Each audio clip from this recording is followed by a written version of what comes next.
Good morning, dear friends.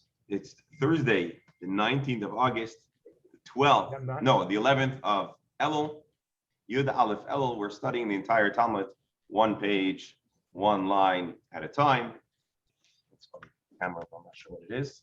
We're studying Masechah Shabbos, chapter 7, page 71. I'm sorry, hold on. I'm sorry, page 71. And we're learning this week, dedicated Le'iloi Nishmas Chaya Leah Bas Arya Leib Aleha HaShalom. And so today's learning is dedicated as well Le'iloi Nishmasa. And welcome to those that are here in person, those that will be joining us later today, and those that will be checking out this shiur virtually in the coming days, months, and years. It's wonderful to have you on board. We are in the midst of a highly technical and interesting discussion if you're developing our app. Anyways, about when and how you might get coverage for multiple sins with a single sin offering. We're talking about unintentional sins, and when one would have to bring multiple sins. And it turns out that it's a little complicated. There are many issues to consider before determining how many karbono to bring. To name a few, were they in the same act, in the same moment? Did you have any insight as to if what you're doing was any additional data, information about what you're doing that might affect? We spoke on on Monday, about the possibility of a different kind of dish, distinguishing or being a differentiation between bringing a carbon chatas for foods that are not okay for eating. Recall we talked about blood and fats and other prohibited items that are prohibited for consumption.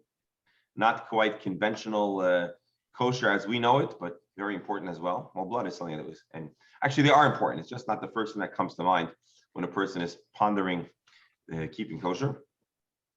And so today will, with Hashem's help, be our final day on this discussion. And bli neder, before this year is over, we're going to jump back into a highly Shabbos-centric discussion. We might even drop a favorite word, starts with a chaf or a k.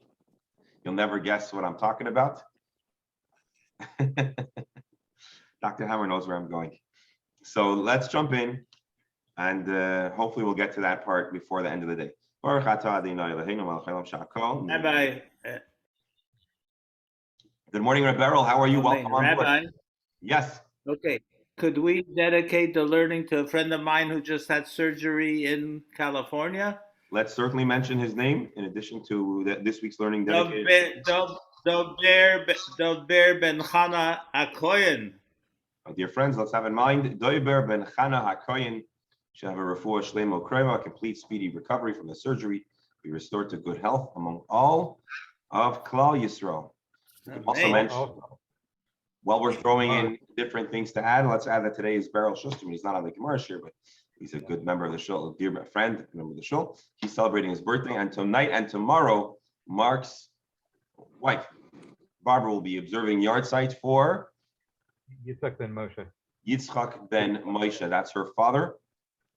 All right, so today we'll mention Yitzchak ben Moshe, and tomorrow we'll make sure to dedicate learning as well. All right, let's jump inside. And today we're gonna, again, it's gonna be our final installment, if I'm not mistaken, on the matter of how many acts can get covered by a single carbon. And but it's gonna be not on Shabbos for the moment, it's gonna be on the consumption of prohibited food stuffs, namely chelev. And as we mentioned long time ago on Monday, that when it comes to those non-kosher or prohibited food items, the way we measure the minimum measurement that is considered that you pass the threshold or one would have to bring a carbon, we talked about a zayis, an olive. So the question becomes, what if you have 2 olives worth of chelev? Again, how you eat it and why you're eating it is another question, but I suppose the fact is there are ways of consuming it. I don't know if it's in a sandwich, as we said, or we turn it into chips. I don't know, but there's a way. Chelev chips. All right, let's stop there. We'll share the screen. We'll get started. This is that Gemara that we did already. get up to our here. 71B. Is that we're up to already? No, we're 71A. Itmar.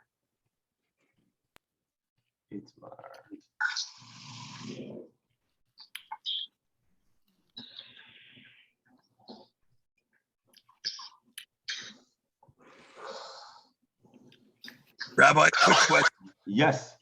which I'm sure you covered, but it just hit me about the size of an olive and, Yes. the issue of how does the issue of a liquid and batal b'shishim come into play with that? So you're making a soup and you think you're putting in parv cream from a creamer, and it was actually a small container of milk, and it was a big pot of chicken soup or whatever.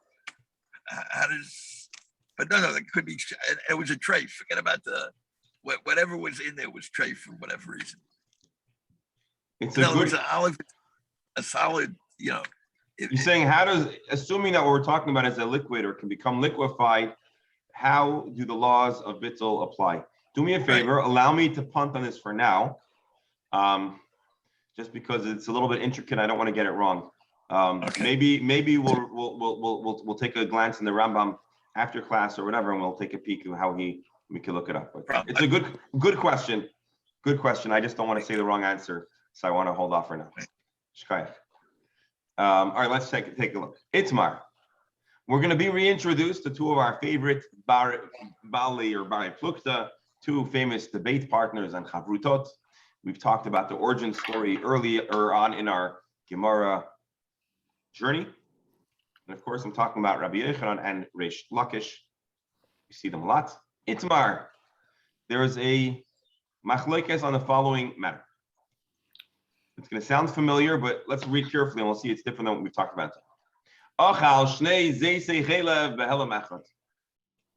In one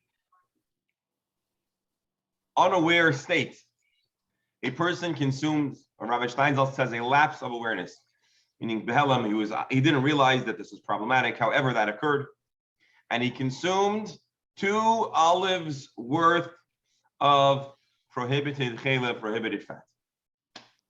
So he doesn't know that he's done anything wrong yet.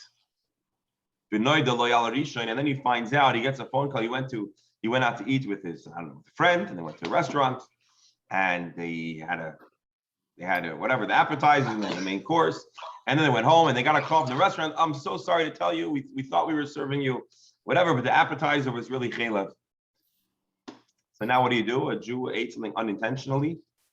There's nothing he could have done, but now he wants to bring in he wants to atone for that, and so he wants to bring a carbon. So he found out and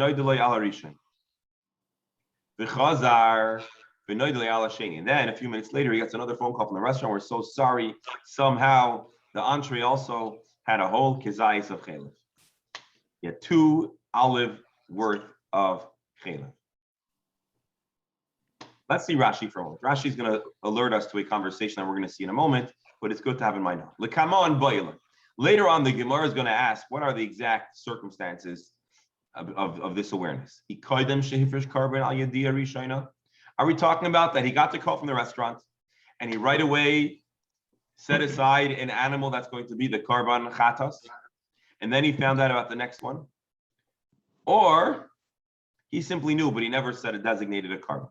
So that's something that the Gemara is going to ask later. And for now, we're just going to have to be open-minded about the exact circumstances of this event. So let's see. So Noidaloi al Rishon, he found out about the first olive bulk of chelev, the Chazer v'Noidal al Shin. Rabbi Yochanan says, you know what halacha is? Chayiv shtayim, he must bring 2 separate karbanos. One for the first olive worth that he found out that he ate unintentionally, and then another carbon for the second serving olive bulk of chelev. Rabbi says, I'm sorry. Once he would have been one chatas. Rabbi Yochanan says 2 chatases. I would say he ate them both at the same time, as opposed to. Presumably. If this is 2 separate incidents, then not. Here it's this. So that was a question we had yesterday. What do we consider an incident? Is it a single setting? So here we're talking about Helam Echad. He had the two items, and he didn't realize there was no point where his awareness changed until that it was a problem. He forgot. I don't know. I'm trying to come up with hypotheticals just so it can make sense. But anyways. So Rabbi, yes. who is it? Because we have an example of this case when we find out a butcher who's certified as kosher ended up selling meat that wasn't. So on Right. whose day of error, the person that ate it is innocent completely, no? So certainly a person that is distributing unkosher food bears a big deal of spiritual responsibility. There are, unfortunately, in present times, in the last 20 years, a number of events. And there are also stories. How did they hold on. There are also stories of old where these kind of things could happen. But here we're not talking about guilt in the most severe sense. Here we're talking simply the person ate the food he wasn't aware. The hashgacha was a false hashgacha. Whatever the case is, ultimately the individual also has a certain kapara associated with an inadvertent consumption of something not kosher. Certainly, a bulk of the responsibility would lay on the person that, especially if that person did it intentionally. But Rebera, let's talk about another case. You ate at your friend's house. Your friend served you food. There was a mix-up in his house. So ultimately, it's not about who bears the guilt. The question is, you, as an individual who consumed this item in the temple times, you'd want to bring a carbon. Now we could dig deeper about the different kinds of shoygigs that might occur. So I was bringing that as a hypothetical. The Gemara makes no reference to the fact that it was someone else served it to him. I was trying to envision how it might happen that a person would have two separate noidas. If you ate a scoop of ice cream and then you had a second scoop of ice cream and you found out that there was no, the ice cream had pork fat in it or chela for that matter, so a single notification would inform you of both. So I was trying to think of a hypothetical where you might not find out about both at the same time. So I like the example of the restaurant, but let's not get too distracted by the example. I just wanted to envision how one might find out about one portion and then find out about the next portion. I think that the discussion here switches. Previously, we discussed what happened in two occasions of action. Yes. And now the center is on two occasions of awareness. Yes. And that's the difference between the previous discussion. Correct. The main focus here is what happens when you find out at two separate settings. Now, it sounds to us, again, we're not very familiar with this practice. It's just because you found out in one after the other, why should you not have to bring two separate karbanos? And that's a question that the Gemara is going to essentially make by proposing that there's more involved in the case. So now we just need to leave a somewhat open-minded, just like be flexible because the scenario is still unfolding. What we do know is he had two portions of unkosher chelev, and then he found out about one and then about the other. Rabbi Yochanan says that's a no-brainer. Chayev Shtein. Yediyos, he found out about it. He became chayev on one carbon. When he found out about another one, he became chayev on a second carbon. As the professor succinctly clarified, yes, the event happened. It was one single event, but somehow his gradual coming to be aware what mandates the separate karbanos. And of course, we're all wondering why, but let's hold on to that why. Reish Lakish says no. Einoi chayiv ela achas. You only need to bring one. Before we get into the svara behind it, let's see how they justify these two opinions. Rabbi Yochanan Amar Chayiv. Rabbi Yochanan says, you know why you're chayiv twice? I have a pasuk, says Rabbi Yochanan. The verse in Vayikra says, let's open up the whole pasuk so we can see it in its completions. V'hikriv al chatasai asher chata. Let me actually make sure I'm giving you the right pasuk. Here. It's talking about a chatas. The scenario is about a kohen, but let's look. V'hikru al chatasai asher chata. He brings a carbon for the sin that he has done. And the Gemara quotes al chatasai v'hevi asapar. And he ends up bringing a single carbon. So there was multiple sins, and he brings a single, I'm sorry. Al chatasai v'hevi. Let's see Rashi. V'hevi karbanai seiras izim tmima nekev al chatasai asher chata. Al chatasai asher chata. He brings a carbon, says Rashi, for the sin that he did. So each act, al kol chatas v'chatas yavi. He brings separate carbonis for each act.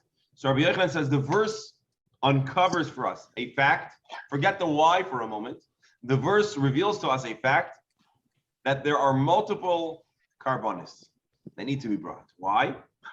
Forget the why. But there has to be multiple carbonis. And therefore, in a scenario where your idea is unfolded gradually, incrementally, you bring two carbonis.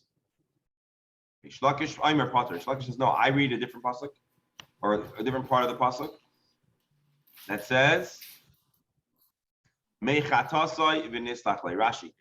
Afilu lehevi ela al mixas chatasai. Even if you only brought a carbon for a share of his guilt, his sins, v'nislach loy al kulay. So mechatasai v'nislach loy. Even if you only brought one carbon, it covers him for all of his problems. And they both adopt, respectively, the psukim that they're quoting to prove either that in order to be atoned, there needs to be multiple offerings. That's what Rabbi Yochanan reads into the pasuk. And Rish Lakish says, no, a single carbon can give you coverage for multiple misdeeds, for multiple sins. Excuse me. So again, I want to read Rashi one more time. Al chatasai v'hevi. V'hevi karbonai siras izim t'mimo nekev al chatasai asher chata. You've got to bring a carbon for the sin that is done. Every sin, its own carbon.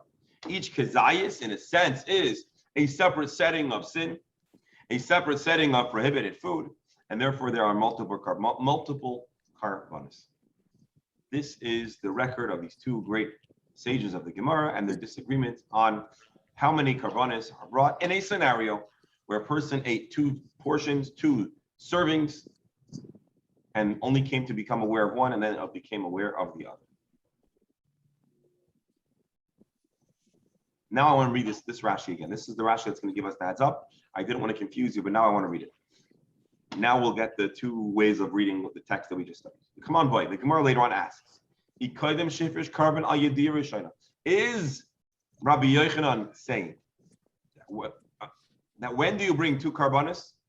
When you found out about one, you got the phone call from the restaurant, you set aside a carbon, then you got the next call. Now you got to set aside another carbon because the first carbon was only set aside in having in mind the single share. Because of our yidios mechalkos lechatais, that the awareness, the knowledge divides, meaning separate, being informed separately, coming to be aware separately, divides the two portions for the purpose of carbonis. And this is the point that professor made. Although there was no awareness between the first serving of chelev, the first serving of prohibited food, and the second serving. Alternatively, you would only have to bring two carbonis if you already set aside your carbon. And the belief really is that the thing that divides between one carbon or two carbonis is if you set aside a carbon earmark. So I think I explained, I read one thing and I explained to another thing. So let me just back up for a moment. Either the coming to be aware of the carbon alone is enough to warrant two carbonis, because you're finding out about your misdeeds separately, turns them into two separate classifications. That's what I was reading in the Hebrew, but translating. The second option is Yediyah, awareness alone does not make you have to bring two carbonis, but if you set aside a carbon only earmarked for one misdeed, and then the other, then you would have to bring two carbonis. And this is going to be the question that the Gemara is going to ask. What is really the translation? How do we read this text? So the Gemara, back into the Gemara. Two rabbis, two opinions. That's not shocking. Rabbi? Hold on. Two rabbis, two opinions, and each find biblical proof to their position. That's not surprising. After Barrow's comment, the Gemara is going to troubleshoot or workshop why each rabbi doesn't read the other rabbi's pasuk and come to agree with him. Rabbi Beryl, go ahead. Is there anything in halacha like a statute of limitations? If a person becomes aware, do we have any talk about a certain period of time? You're asking an interesting question. In the time of the Beis Hamikdash, I do not believe so, but it's a good question. Your question becomes more relevant today. We don't live in the time of the Beis Hamikdash, and so even though we've done misdeeds, we don't really become chayiv to bring a carbon.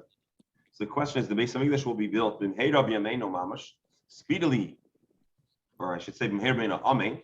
It'll be rebuilt speedily, and so may it be Hashem's will. And so now the question becomes, are we going to have to go and try to think back through our entire lifespan and figure out which karbanos to bring? And it's plausible and likely that we will not, based on the Gemara that talks about a certain rabbi that after the fall of the Beis Hamikdash used to keep a ledger of every time he did a sin, and he would write in his ledger, when the Beis Hamikdash is rebuilt, I will have to bring a carbon on sin X. But basically, because the Beis Hamikdash doesn't exist, it's possible.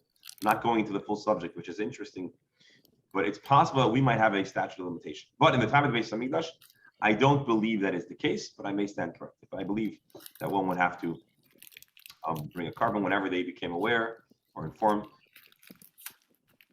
and that's it. So, in other words, Reb Beryl, imagine you get a phone call from your cousin and says, "Hey, remember 53 years ago we had Thanksgiving together? Well, you know, the turkey, I found out that in the stuffing we had a kizayis of chaylev. So 53 years ago, you had a Thanksgiving dinner or whatever, I should say Pesach Seder or whatever. So I don't believe there is a statute of limitation at the time of Beis Hamikdash. I hope Kol Nidra will come into play. Oh, so the Beis Hamikdash doesn't exist. We cannot bring karbanos, and so the formula of our teshuvah is awareness and regret for our sins, vidoy dvarim, verbalizing to Hashem that we regret what we've done, and committing not to do so in the future. Those are the three steps of teshuvah that are available to us, and those are the three steps of teshuvah that we do. The time of the Beis Hamikdash, one would also have to bring a carbon, because there is no Beis Hamikdash, and because the Jews don't have sovereignty of the Temple Mount, and a few other technical issues. Therefore, we do not have to bring a carbon. Rabbi, Yes, doctor. is there an area in terms of bringing a carbon for eating inappropriate food? Is there a gray area in the sense of something kosher is treif? I'll tell you. I just want to fill you in briefly. I don't want to go through because it's complicated. It's not my super area of expertise. But the Gemara earlier on discussed that the chatos offering that we're talking about is reserved for a sin that if you would have known about, a person would have kares, which is excommunication, which is a very severe spiritual punishment, or possibly a sentence in Beis Din. For kosher matters that don't have those degrees of punishment, the chatos sin offering is not what one would bring. And it's for that reason that we are talking about very specific kinds of misdeeds. But doctor, in your defense, it was you were away. We were with you in spirit, but that was one of the things that we mentioned right before you came back. So the chatos offering, and that's why we're talking about chaylev, which are fats that are supremely prohibited, and blood, which is a big prohibition, and other such items. And it's for that reason we're not talking about, even basar v'chalav, milk and meat, and we're not talking about, having a deep fried cricket. That's not a kosher kind, because we're talking about specific food items. So it's a good question. What I had in mind, just the last comment, I know you don't want to, you've gone over it, is a hechsher issue. In other words, you think this person served you something, it was delicious, and you say, "Oh, I never tasted such delicious stuffed cabbage," and the person says, "Oh, I bought it. Here's the package. I bought it at whatever." See that it's kosher, but it's a hechsher that you don't accept as being valid. That's what Good, That's what interesting question. I don't believe, although doctor, I'm sure if we'll pose the question in the right company, we may find out someone has a different opinion. But I don't believe that someone would have to bring a carbon because they relied on they relied on Reuben Petach Tikva instead of the Chasam Soif or the old, there's two Chasam Soif. I don't know. I don't believe that's the answer. I have a feeling there's somebody in Jerusalem that you'll ask them to tell you have to bring a carbon for eating the wrong texture. But I don't believe that to be the case. Now, Okay. let's stop there. I mean, look, hypothetically, just to get myself into trouble, even though I said I won't, there are certain kosher signs that are known to not even visit the plants and to not really, or if a kosher certification believes that kashrus means a blessing, well then it's as good as non-existent. But I don't think what you're referring to is probably there's politics between this hasher and that hasher, and so certainly a Hasidic Jew that eats a Litvische hechsher, a Litvische Jew eating his. I don't think there's a carbon for that. Although I'm sure there's someone that will disagree with me. All right. So now the Gemara is going to workshop the psukim and why each rabbi didn't read the pasuk that the other rabbi did, and therefore come up with a different conclusion. So I just want to remind you, Reish Lakish says, you ate 2 servings of prohibited fats. You didn't realize it. You didn't know it. You found out about one, then you found out about another. You bring one single carbon for both. I don't care that your awareness unfolded gradually. Rabbi Yochanan says, you know what? You found out about one, you found out about another. You must bring 2 carbonis. That yediyah, that gradual, that incremental awareness sets apart the 2 servings as 2 totally separate events, and each event warrants a separate carbon. That is the crux. That is the way the argument is presented. The Mishnah, not the Mishnah, the quote of their argument then quotes as each rabbi with a pasuk that supports their position. Namely, one pasuk indicates each sin its own offering, and therefore Rabbi Yochanan says 2 separate servings, 2 separate awarenesses, is 2 separate sins. There needs to be 2 karbanis. And Reish Lakish says, no, I don't know what you're talking about. There's a verse that says one offering and you're atoned entirely. That's probably alluding to our case. A single offering atones for multiple misdeeds. Why does Reish Lakish say that you only need to bring 1 carbon?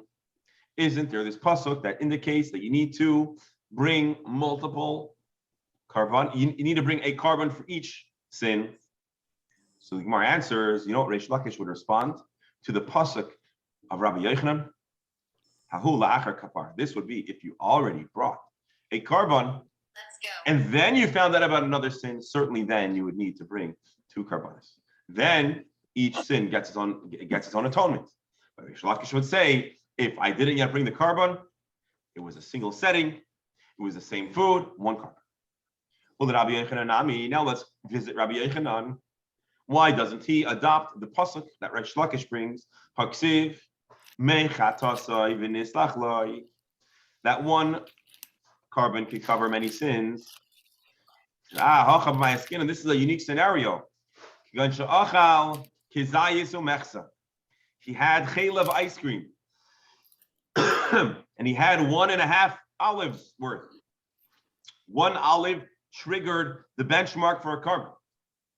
The half olive volume just tags along for the ride. He finds out about that 1 olive. And then he had a separate half olive volume in a separate lapse of awareness.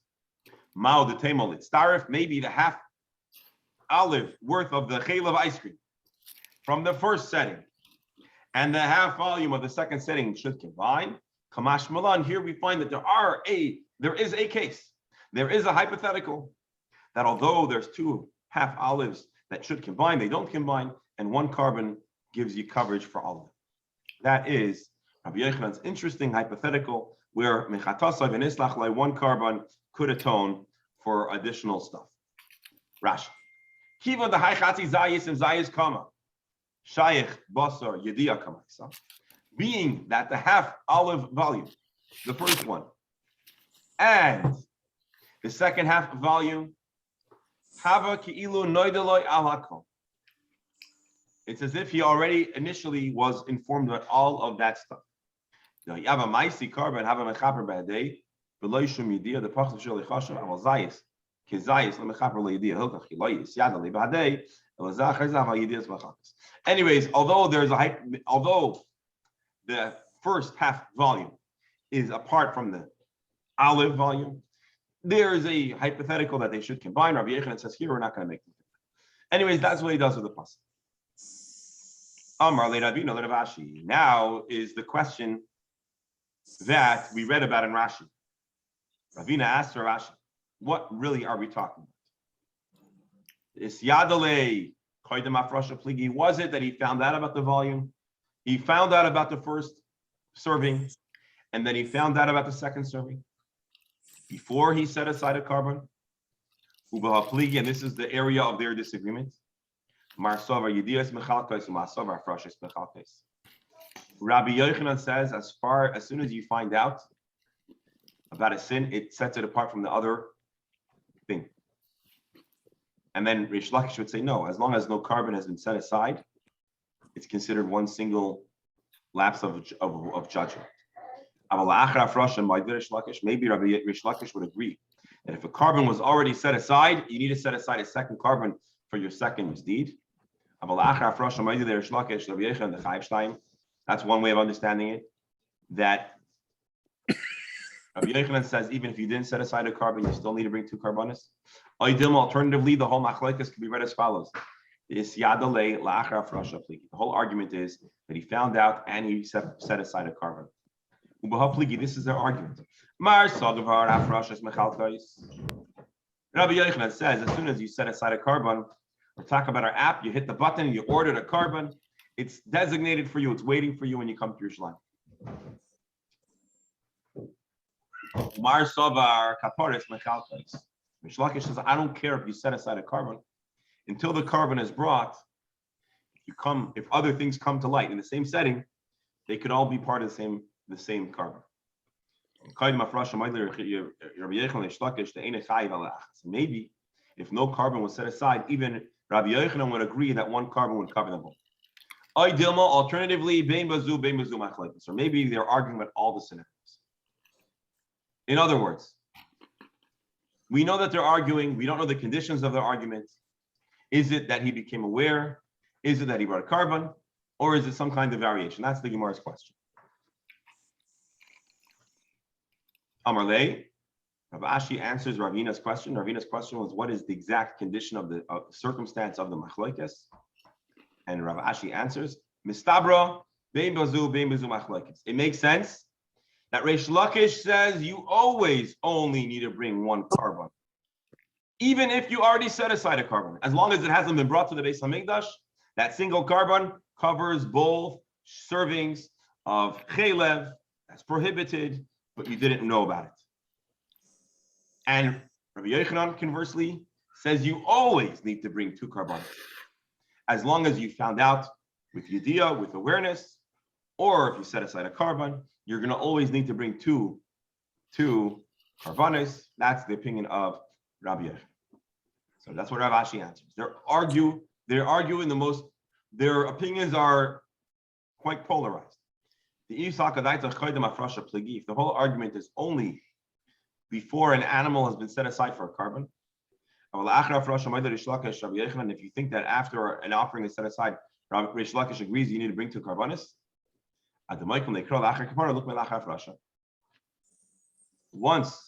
you read the pasuk, you'll be talking about that he brought a carbon, you could just say it's talking about a frasha. So basically, Rav Ashi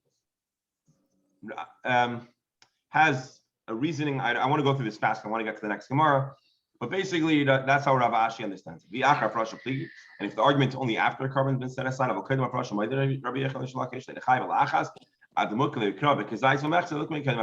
basically, if you read it any other way, you have a problem with the psukim, and therefore Rav Ashi agrees that that's how you should read the Gemara.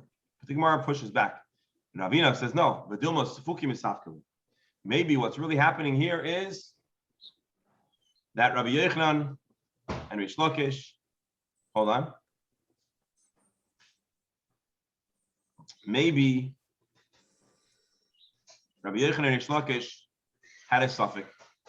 The imtim saloimar kamer. This is how you should read their argument. Imtim saloimar kaidem afrasha plegiba. If you're going to say that the argument was, I'm sorry, the students of the yeshiva who conveyed the debate between Rabbi Yochanan and Rish Lakish, maybe they were not aware of the exact intricate details of their debate. They had the text of their argument, but they didn't know all the specifics of how far each rabbi would take their position. And maybe they were actually in doubt. And here's how they conveyed the machlokes of Rabbi Yochanan and Rish Lakish. If they argue about the fact that a person ate 2 servings, and he came to find out about one and then the other, but he didn't bring a carbon. If that's the case, then Rabbi Yochanan would have to read the pasuk as we explained. So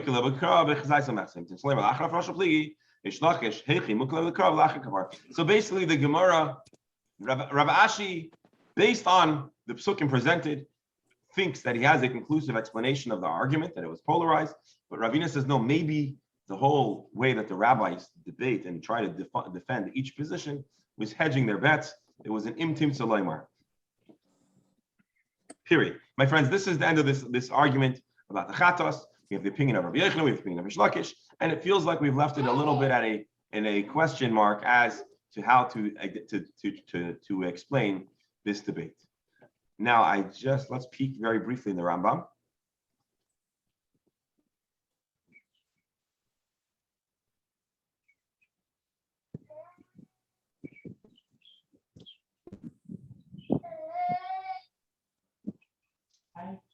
Hold on, let's see if he.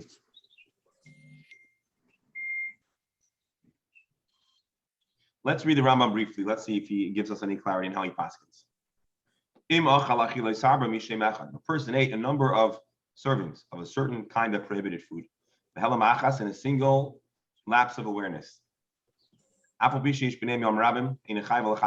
Even if over the course of 2 weeks he kept on taking scoops of that delicious ice cream, it had a hechsher on it, and then he found out that hechsher was forged and really it was a bucket of chaylev.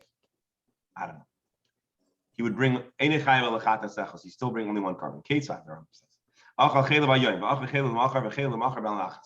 had a scoop of chaylev 2 days ago, yesterday, and today. He brings a single carbon. Aval, here, let's read this. Aval,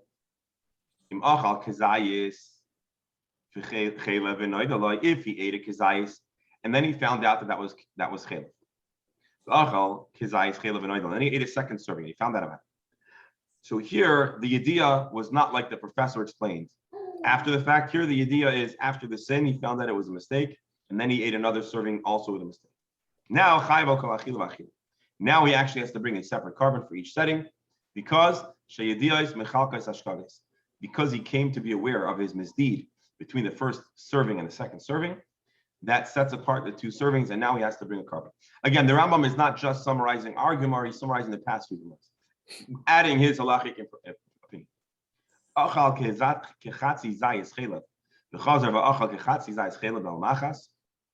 If he ate half an olive, another half an olive, even though they were cooked differently, they're in 2 separate dishes, even if there was time in between, maybe as our Gemara said 2 days ago, the different kinds of dishes don't divide. But now let's get to our Gemara. He has 2 volumes of an olive in a single setting. He finds out about the first one. And then he finds out about the second. Are you ready for this? Let's see how he paskins. Maybe Shtei Chatois. The Rambam says you have to bring 2 sin offerings. Shahayidiyos, Mechalkos, when he finds out about them separately, that coming to be aware of the sins in separate times sets them apart for the purpose of karbanis. So who does the Rambam seem to paskin like? Clearly like Rabbi Yochanan. who says that the idea after the fact, as the professor explained to us towards the beginning of the Gemara, it sets them apart to the point where you need to bring 2 karbanos. Even though no offering has been set aside, which sounds like the Rambam is paskening like Rav Ashi's explanation in the Gemara, which is that they argue even koydem shehifresh carbon, even though no carbon has been set aside. If a person would get the phone call or look at the box and find out that there was no hechsher, and he looks in the ingredients and he finds out that it's chaylev that's prohibited biblically, and then he finds that both scoops were problematic, he brings a single carbon. And the Rambam adds that the same should also apply to biblically prohibited intimate relations, where there are possibilities where a person would not realize that being intimate with a certain individual has a biblical prohibition. And so maybe they were intimate multiple times. Well, depending on when he comes to be aware of those prohibitions, he might either have to bring a single carbon or multiple carbonos. I don't want to get into that because it's a whole nother discussion, but suffice it to say the Rambam, the way I see it, is clearly following the opinion of Rabbi Yochanan, even koydem shehifresh.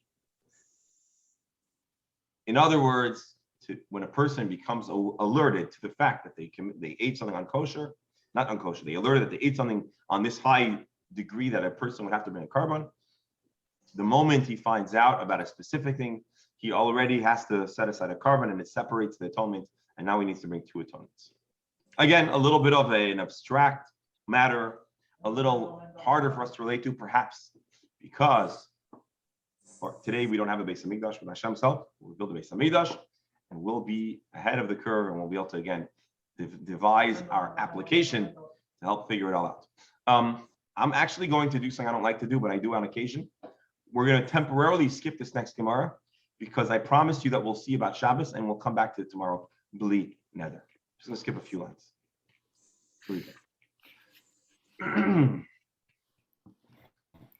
Here we go. Itmar. It was stated.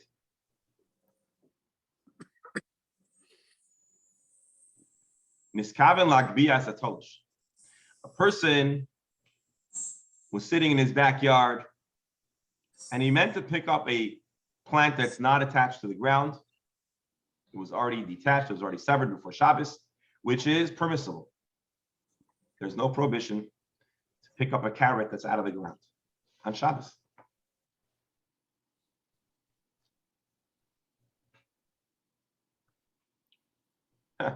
Rashi gives an interesting explanation, which I think seems to be different than the interpretation of Rashi. So let's see. Dr. Hammer?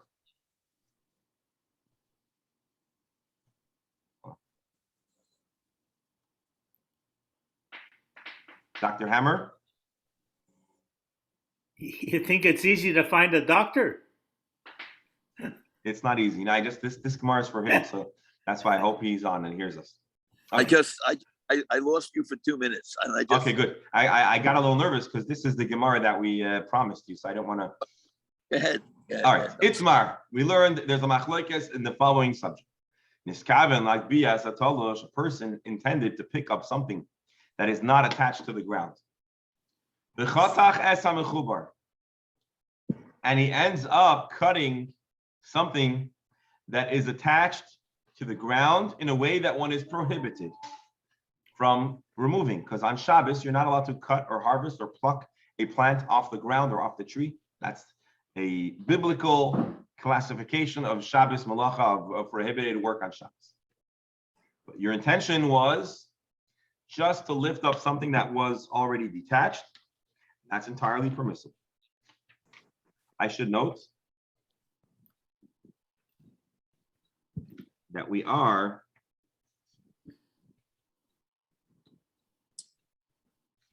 hold on, let me just give you we are now on Ayin Beis Amud Aleph and then Amud Beis, so 72 A and B.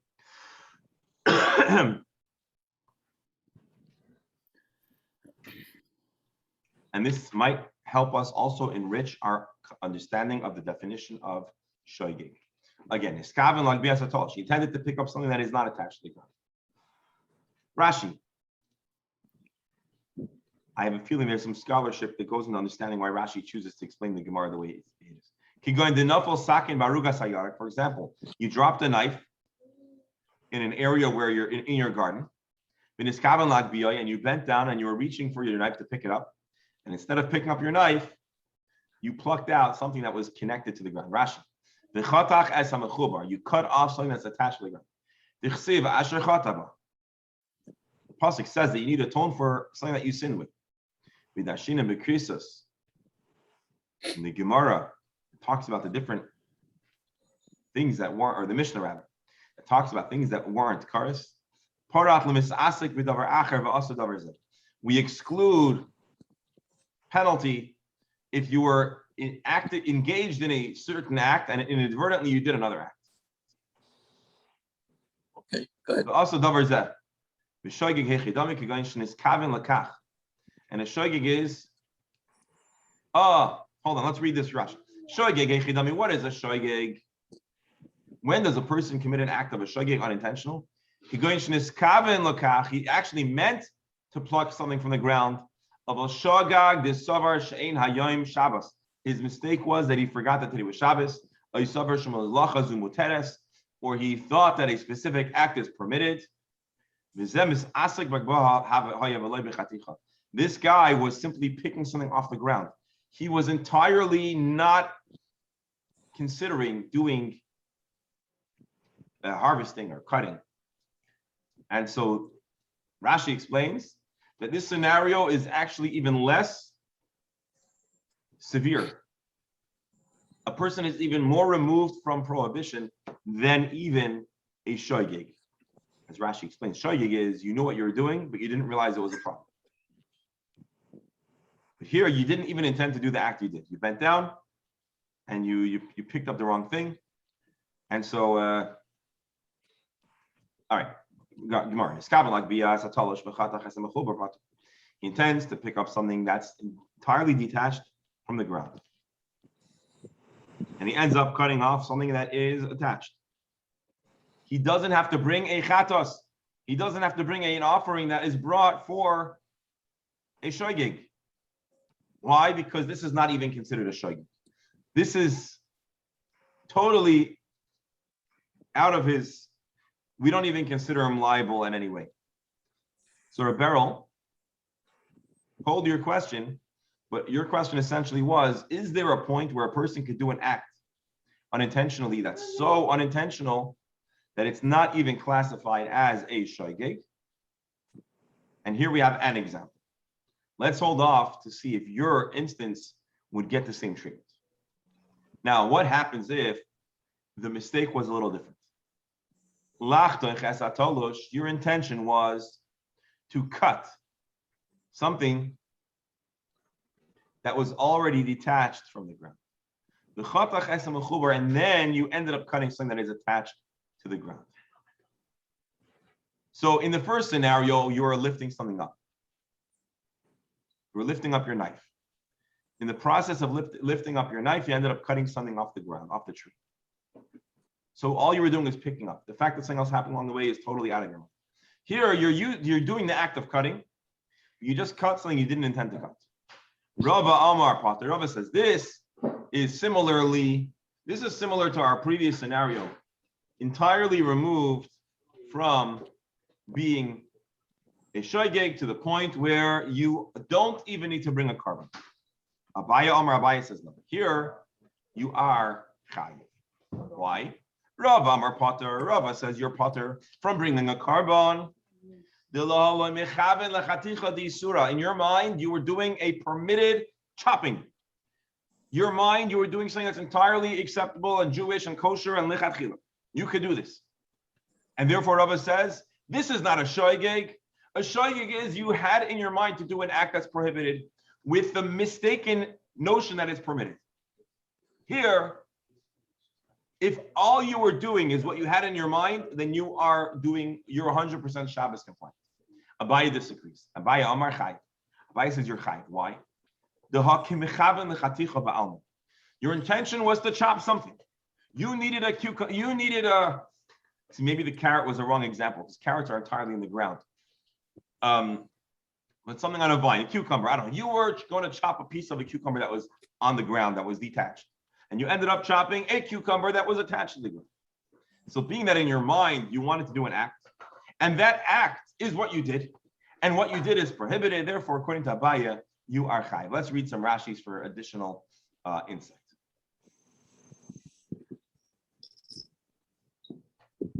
You intended to cut a detached, and you cut that which is attached. The passing that describes atonement, echatos, for a sin, says asher chataba, that you sin. Vidarshinim, bekrisos, pratim esasik v'davar acher. Oh, we did this already. I'm sorry. This is the Rashi. Your mistake was not that you didn't know about that it is Shabbos. Your mistake wasn't that you didn't know that this act is prohibited. You're doing a kosher chopping, entirely sanctioned, permitted by the Torah. What you're doing and what you know is 100% consistent. The only thing is there's a distance, there's a lapse between what your mind knows and says and wants to do and what your hand is doing. And therefore, we have a machlokes. Rava says, look, let's look into his mind. Let's look into his kavanah. He had no mistake. He's off the hook. And Rava says, no. Ultimately, you intended to do an act that is prohibited in the way that you did it. So there you have it. We're not done yet. There's a lot more analysis that's needed. The Gemara is going to discuss it further, but I wanted to at least get this in before we end our discussion of the Gemara today. Get a little bit of the magic kavanah word, and we get into this. Get into the arena that we're not done with of Rebero, which is that you could have something that's so unintentional that it's not even considered a shogeg. I don't believe, Rebero, that your scenario comes to that. I think your scenario is the shogeg. Your lapse of awareness was that the item isn't kosher. Just because somebody else knew it's not kosher doesn't mean that you didn't eat an unkosher item unintentionally. Rabbi? Yes. Can we say that, let's say a farmer is shechting a cow. Okay. And he makes the cut, and he doesn't go deep enough. Okay. So it takes him 2 seconds to think that he didn't go deep enough. So he cuts a little further to get the esophagus. Okay. What happens then? I'm not sure I understand your question. Well, I'll tell you the answer to your question, but I'm not sure how it connects to our Gemara. The answer is that if a person is continuously in the motion of shechita, so then that cutting is probably still kosher. But if he stopped, the shechita is already unkosher. But that's a different discussion, because here we're talking about a prohibited cutting. There we're talking about a mistake in how you cut. And just to add, I know this is off topic, but because you brought it up, this is the reason why in Jewish tradition, the task that you needed the biggest yirei shamayim, the person that had the most fear of heaven and the most integrity, was shechita, because there are many parts of the shechita process that only the shochet could know if it was done properly or not. And because the shochet many times would only get paid if the shechita was kosher, he had a strong incentive to make sure that the consumer understood that the shechita was acceptable. And for that reason, there needed to be a strong degree of integrity. There's another reason. Because if you're going to be taking the life of an animal, you better make sure that you're really wholesome and healthy inside, because otherwise a person could become desensitized to the notion of taking a life. In Judaism, although shechita is considered acceptable and necessary, and meat is part of Jewish tradition, we don't want that to be in any sense diminish the value of life of animals, and certainly not of humans. And so it's a good question. I'm not fully certain if it connects conceptually to our Gemara beyond the act of cutting. With Hashem's help, tomorrow we'll continue this Gemara. And I also want to hold on one second. I also want to explore why Tosfos and Rabbi Steinsaltz translate this scenario in a slightly different way. And so that'll be our discussion tomorrow, and then we'll continue the Gemara. An interesting, important discussion. back to the laws of Shabbos. And by the way, in not too far off, we're gonna hit the big. My Hold on. like a Gemara sheet. Another We're- 3 minutes. We're gonna hit the big Mishnah, which goes to the list of the Malachas, and so then we're gonna have a lot of fun. But Hashem's help. But for now, these are important prerequisites to get a sense of what we're dealing with and why it's important to know about the definition and Mashayik and amazing, important and interesting matters. I'm going to close out my comments and allow for final comments from our dear members of the Chabura. Again, let's just mention as we started, we dedicated learning today for this week for Chayaleah, Bas Aryeh Allah Shon. We're davening for the speedy refuah for Beryl. No, Dov Ber Ben Chana Cohen. Dober ben Chana HaKoyin, and we're also getting ready for the yahrzeit of Yitzchak Ben Moshe. Ben Moshe. Yitzchak Ben Moshe. The yahrzeit is tonight and tomorrow. My dear friends, thank you all for joining us. This concludes my comments, but I welcome your final remarks at the close of the shir. And with Hashem's help, at approximately 11:01, I think, at this point, we're going to have the Chumash shir. So that's that. Have a great day. Be well. Final remarks. All right, then. Thank you all for being here. Bye. Yes. All right. Be blessed. Thank you all. Rabbi. Yes.